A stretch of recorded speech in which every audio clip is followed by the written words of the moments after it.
చిలకడ దుంపల్ని 2 రకాలుగా ఉడకపెట్టాను. ఏది బెస్ట్ అనేది చెప్తాను. నాకేది బాగుంది అనేది. ముందుగా వీటిని మంచిగా శుభ్రంగా వాష్ చేసేసుకుని చిన్న చిన్న ముక్కలుగా కట్ చేసుకున్నాను. ముందుగా కొన్ని నీళ్ళల్లో వేసేసుకుని వీటిని ఉడకపెట్టేసుకోవడమే. ఒకటి నీళ్లు వేసి ఉడకపెట్టాను, రెండేది నీళ్లు వేయకుండా ఉడకపెట్టాను.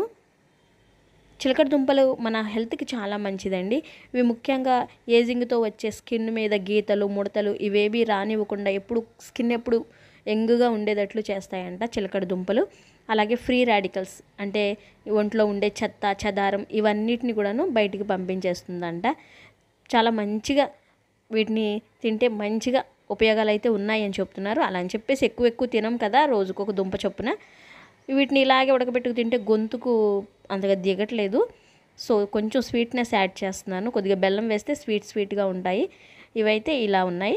ఇది అందరికీ తెలిసిన పద్ధతే. ఇది కొంచెం గొంతుకు దిగటం కొంచెం ఇబ్బందిగానే అనిపించింది నాకైతే. రెండో పద్ధతి వచ్చేసి ఇలా ఆవిరి మీద ఉడకబెట్టేశాను. వాటర్ ఏమీ వీటిల్లో వేయలేదు. కొన్ని వాటర్ అడుగుని పెట్టేసి కొద్దిగా ఆగిలి మీద పెట్టి ఉడకబెట్టాను. ఇవైతే జస్ట్ ఒక పావు గంటలో ఉడికిపోయాయి.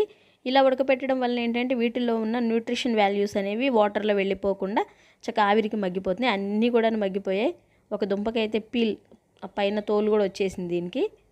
ఈ పద్ధతి ఇదైతే బాగుందండి. గొంతు కూడా చక్కగా దిగిపోతున్నాయి ఇవి. ఈ పద్ధతి నాకు ఆవిరి మీద ఉడకపెట్టే పద్ధతి అయితే చాలా బాగా నచ్చింది. టేస్టీగా కూడా ఉన్నాయి, త్వరగా ఉడికిపోయినాయి కూడా. నచ్చితే ఛానల్ని సబ్స్క్రైబ్ చేసుకోండి, లైక్ చేయండి.